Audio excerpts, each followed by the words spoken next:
অনেক বছর ধরেই ফেসবুকে মানুষ নানা রকম তথ্য, ভিডিও, গান, বক্তৃতা প্রচার করে আসছে।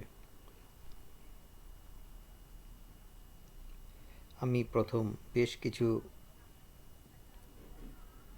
গত হলো গত 5-10 বছর হবে ভিডিও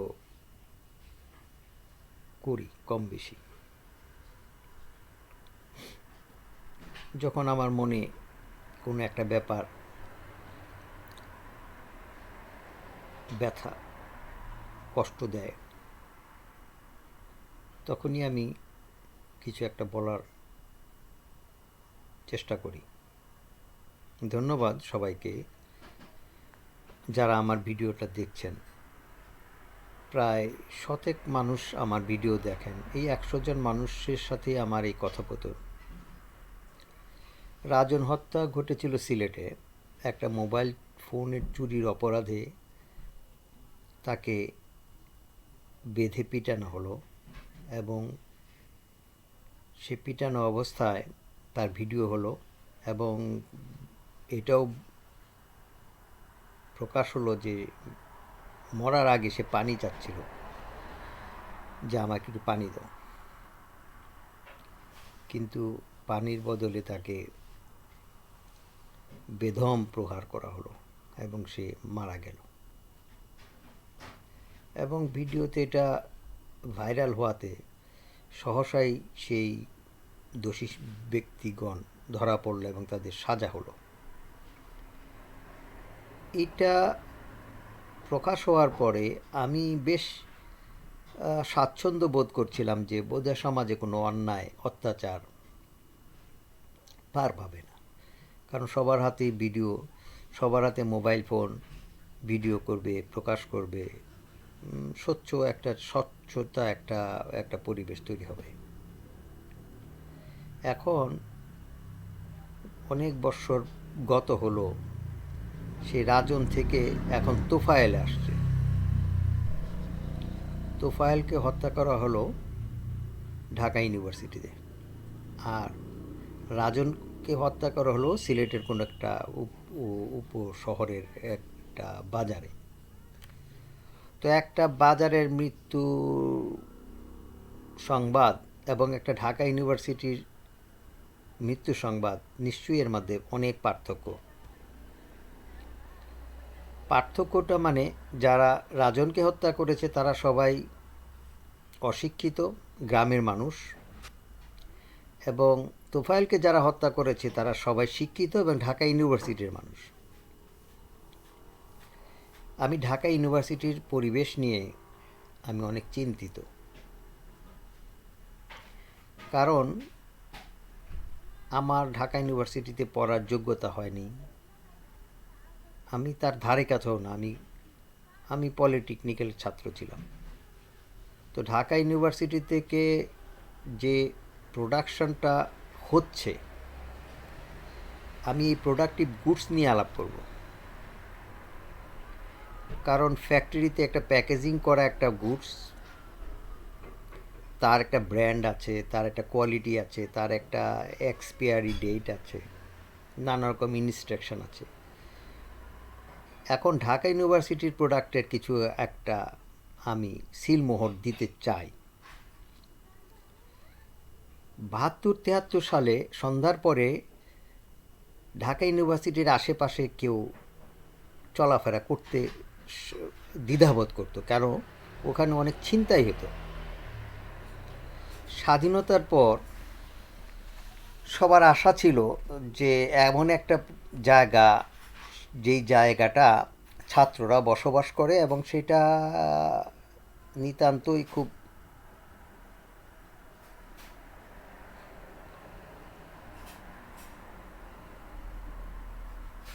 মানুষ মানে যাতায়াতের জন্য স্বাচ্ছন্দ্য বোধ করবেন, কিন্তু সেটা আর হলো না।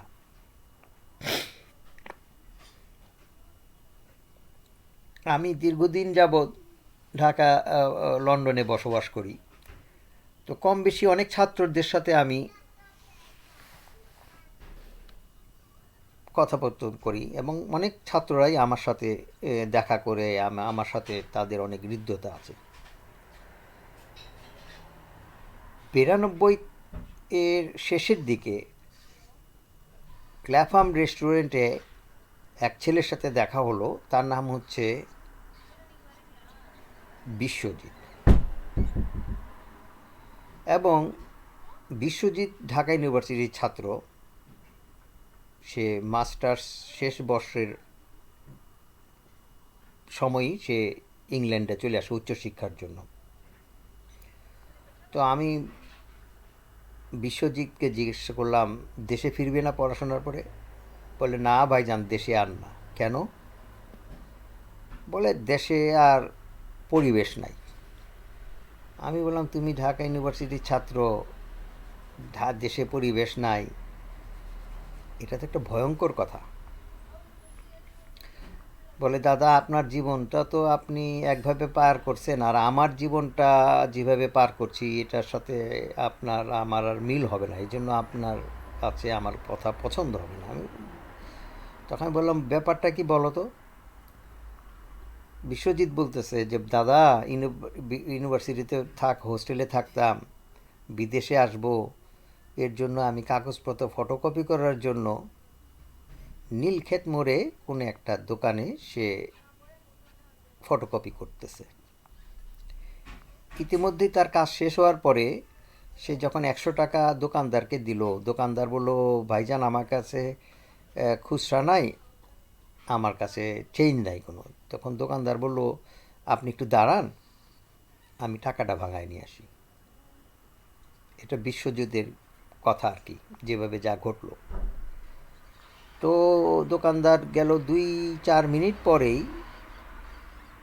হঠাৎ 15-20 জন ছাত্র, ইউনিভার্সিটির ছাত্র এসে কোনো কিছু কথাবার্তা না বলে বিশ্বজিৎরে পিটান আরম্ভ করলো।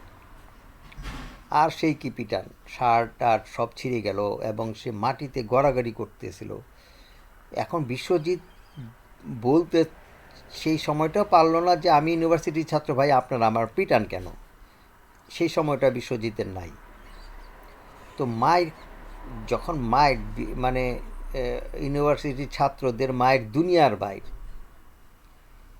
কেউ কিল, কেউ ঘুষি, কেউ কুমফু, কেউ লাথি, কোনোটার আর বাকি ছিল না বিশ্বজিতের উপরে।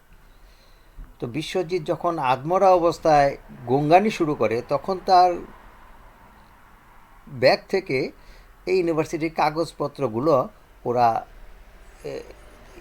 বের দেখে, আরে কী করে, এটা ইউনিভার্সিটির ছাত্র, আমাদেরই ছাত্র। আসলে ওই ছাত্র দল, ছাত্র গোষ্ঠী বা ছাত্রলীগ বা যাই বলেন না কেন, ঢাকা ইউনিভার্সিটির প্রোডাক্ট। তো তারা ওই বিশ্বজিৎকে মারার পরে বুঝতে পারলো ইউনিভার্সিটির ছাত্র। আসলে তারা আসছিল ওই দোকানদারকে পিটাইতে। কারণ দোকানদারের সাথে হয়তো বা ইউনিভার্সিটির ছেলেদের বাচ্চা হয়েছে, কিছু একটা তর্কবর্তী হয়েছে, ওরা আইসা দোকানদারকে না পায়া ওই বিশ্বজিৎরেই পিটান আরম্ভ করলো। সেই পিটান খায়া সে আধমরা, যাই হোক, সে 6 মাস চিকিৎসা করলো এবং অনেক কষ্ট করে সে হাঁটা চলা করার মতো যোগ্যতা অর্জন করলো। তারপরে সে বিদেশ চলে আসলো। এই বিশ্বজিতের কথা। এটা সত্য মিথ্যা আমি জানি না, তবে আমার চোখের সামনে বিশ্বজিতের কথাবার্তা এবং বিশ্বজিতের সাথে আমার অনেক হৃদ্যতা তৈরি হয়েছে। বিশ্বজিতের সাথে আমার অনেক সময়, প্রায় 3 বছর সে রেস্টুরেন্টে কাজ করতো, ওই সময় আমি অনেকভাবে বিশ্বজিতের সাথে কথাবার্তা বলেছি। সন্ধ্যার পরেই গল্প করতাম।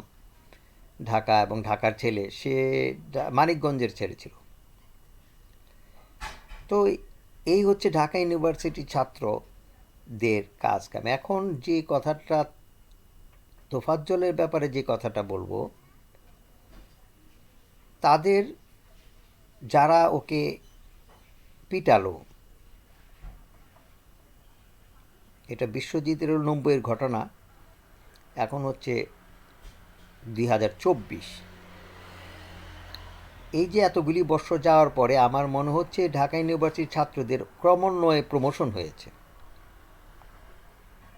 তাদের মানবতা, তাদের সহনশীলতা, তাদের ধৈর্য, তাদের পড়াশোনা, তাদের জ্ঞান, তাদের প্রজ্ঞা, এগুলি সব কিছুই নিচের দিকে গেছে।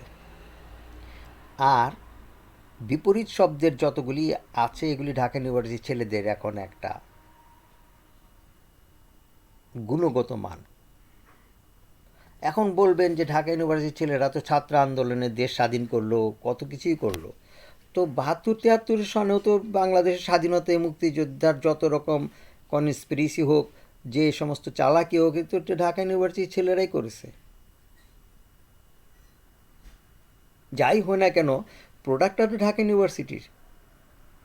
আমি ঢাকা ইউনিভার্সিটি বলতে গেলে ঢাকা ওই পলাশীর চত্বরের ইউনিভার্সিটির কথা বলতেছি না, বাংলাদেশের সমস্ত ইউনিভার্সিটির ছাত্রদের উদ্দেশ্যে আমি করতেছি। জাহাঙ্গীরনগর ইউনিভার্সিটির কোনো এক ছাত্রজন 100 রজত জয়ন্তী উদযাপন করছে, সেটাও ঢাকা ইউনিভার্সিটিরই ছাত্র।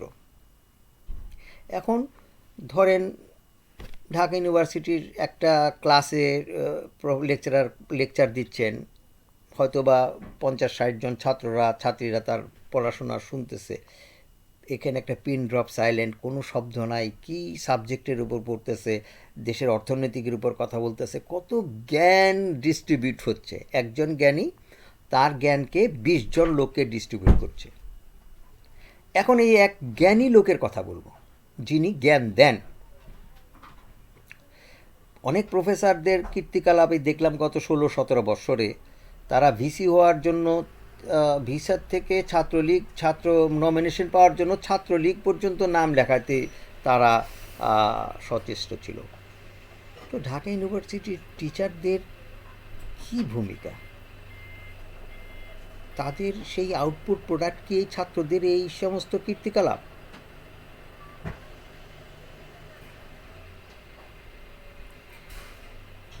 কথা বলতে বাধা নাই। আমার এই কথার অনেকের হয়তো পছন্দ হবে না, অনেকে হয়তো এটার বিদ্রূপ প্রতিক্রিয়া হবে, কিন্তু নিত্য দৈনন্দিন যে ঘটনাগুলো, নিত্য দৈনন্দিন যে সমস্ত ঘটনাগুলো পেপারে বা আশেপাশে প্রকাশ হচ্ছে, সেই মহামানব কোথায়? ঢাকা ইউনিভার্সিটির কোন ছাত্র কিভাবে মহামানব হচ্ছেন, কিভাবে সমাজের কাজ করতেছেন, এটা তো লক্ষণীয় নয়। 4জন ঢাকা ইউনিভার্সিটির প্রফেসর আমার জীবনটাকে তছনছ করে ফেলছে। যার জন্য আমার জীবনকে তছনছ করছে বলে আমি আজকে প্রবাসী। কিন্তু ওদের অত্যাচারে আমার অন্তরে যে ক্ষত তৈরি হয়েছে, তাতে তাদের কীর্তিকলাপের, তাদের পড়াশোনা, তাদের শিক্ষা দানে এই সমস্ত বাই প্রোডাক্টগুলো হবে, এটা এটা সম্ভব। এটা সম্ভব। 4 প্রফেসরের ঘটনা শেষ করে আমি আমার বক্তব্য শেষ করব। এটা আমার উপরে একটা একটা চালাকি হয়েছে, আমার উপরে এইটার একটা ব্যবস্থা ওরা করেছে, যার জন্য আমার কাছে সারা জীবন মনে থাকবে। এবং এটা আমি কেন সমাজের সমস্ত লোককে বলছি যে কি ভিতরে কি হচ্ছে তা আপনারা জেনে নেন। ঢাকা ইউনিভার্সিটির 4জন প্রফেসর মিলে এবং আমার বাবা মিলে মিরপুর সেনপাড়া পর্বতায় একটা 4 বিঘা জমি কিনেন, যে তারা ওই জমিতে একটা প্লট করে একটা রেসিডেন্সিয়াল এরিয়া করবেন। আমাদের বাড়িতে টেনুমুল্লা নামে এক ভদ্রলোক দুধ দিত, ওনারই জমিটা ছিল। তো টেনুমুল্লা এসে বাবাকে বলে যে, স্যার আমার বাড়িটা, আমার জমিটা বিক্রি করব, আমার জন্য কিছু কাস্টমার দেখেন। আমার বাবা ব্যবসায়ী ছিলেন এবং উনি ঢাকা শহরের সব কাছেই সব ধরনের লোকই ওনার হৃদ্যতা ছিল। তো উনি ভাবলেন যে 4-5জন প্রফেসরকে নিয়ে যদি একটা কোয়ার্টার করি, তো আমাদের বাচ্চা কাচ্চাও শিক্ষিত হবে, একটা এডুকেটেড সোসাইটি তৈরি হবে। ওই উদ্দেশ্যে ওই জমিটা 4 বিঘা জমি নিয়ে একটা প্লট তৈরি করলেন এবং ওই টেনুমুল্লাকে কিছু টাকা দিয়ে বললেন যে আপাতত আমার কাছে পূর্ণ টাকা নেই, আমি এটা বিক্রি করে আমি যাদের কাছে টাকা নিয়ে আপনাকে টাকা দিয়ে দিব। প্রায় 10 বছর টেনুমুল্লা অপেক্ষা করেছে, কিন্তু আব্বা সেই কাস্টমার পায়নি। শেষ সময় 4জন প্রফেসরের কাছে আব্বা ওদের সাথে গিয়ে বহু অনুনয় বিনয় করে 4জনকে এই জায়গাটা কেনার ব্যবস্থা করে দেন। তো 5জন মিলে এই জমিটা কিনেন। আমি যখন মেট্রিক ইন্টারমিডিয়েটে পড়ি তখন আমাদের সংসারে এমন একটা নীরব অভাব বিরাজমান। সবাই যে যার মতো কলেজ ইউনিভার্সিটি করতেছে। মা বাবার চেহারার দিকে তাকিয়ে আমার মনে হলো আমার কিছু একটা করতে হবে। তখন আমি বাবার একটা পুরনো টেক্সটাইল মিল ছিল তেজগাঁ, সেটার আরেক ঘটনা, জিয়া রহমানের সেই মন্ত্রী সেইটা দখল করে নিল। তো এক রাত্রে নোটিশে বলল যে যত স্থাবর অস্থাবর সম্পত্তি আছে সব রিমুভ করো।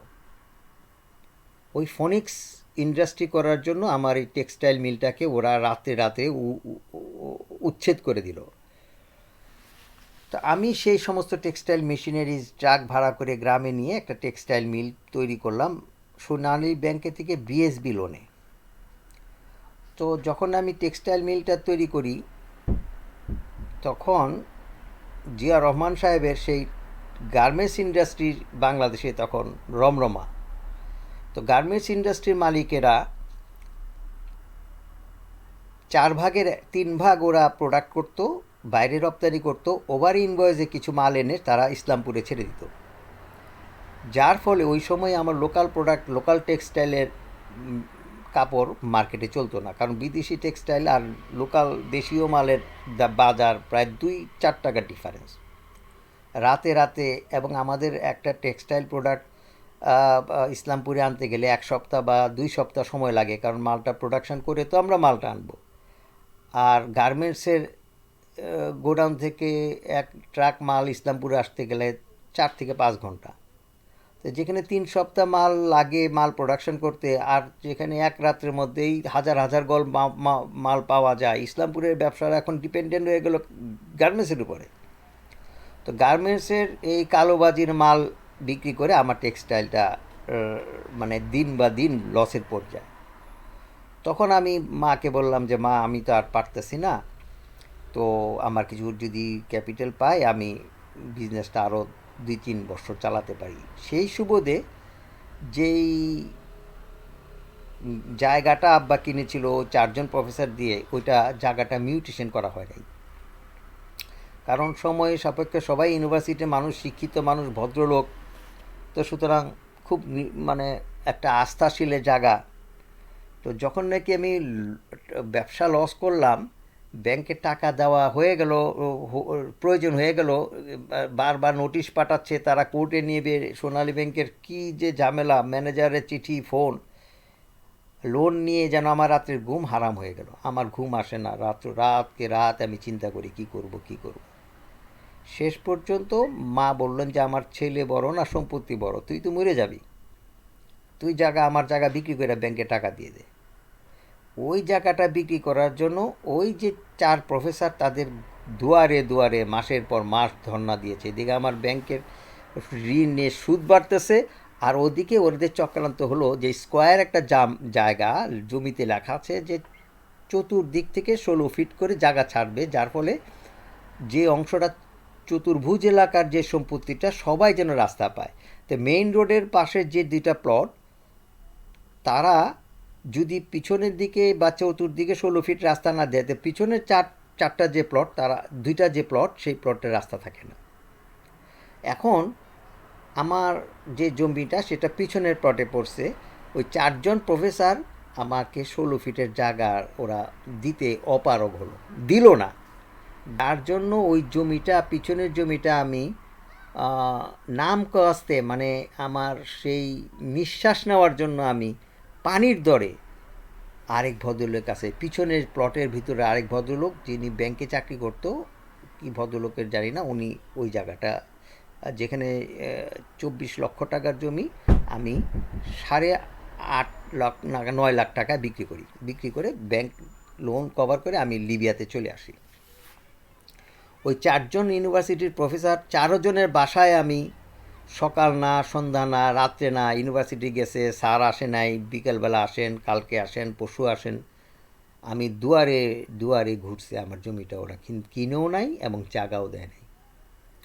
তা আমি আমার জীবনকে কলুষিত করার জন্য 4জন অফিসারকে আমি প্রাণ ভরে দোয়া করবো তো দূরের কথা, আল্লাহ যেন ওদের সমস্ত কার্যকলাপ বিষাক্তময় করে তোলে। আর সমস্ত প্রোডাকশনটা এখন ঢাকা ইউনিভার্সিটির ছাত্রদের, ওই সমস্ত প্রফেসরদের ছাত্ররা এখন মারহাবা, মাশাল্লাহ, বড় বড় ডিগ্রি নিয়ে দেশের উপকার আসবেন। সম্ভব না। একটা কবিতা দিয়ে শেষ করি।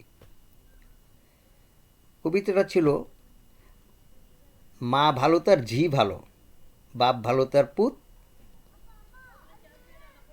মা ভালো তার বাপ ভালো তার ছেলে ভালো, মা ভালো তার ঝি, দুধ গাই ভালো তার বাছুর ভালো, দুধ ভালো তার ঘি। সুতরাং টিচাররা যদি মন্দ হয়, ছাত্ররা কি হবে? এই প্রশ্নটা আপনাদের কাছে রাখলাম। ধন্যবাদ। আসসালামু আলাইকুম।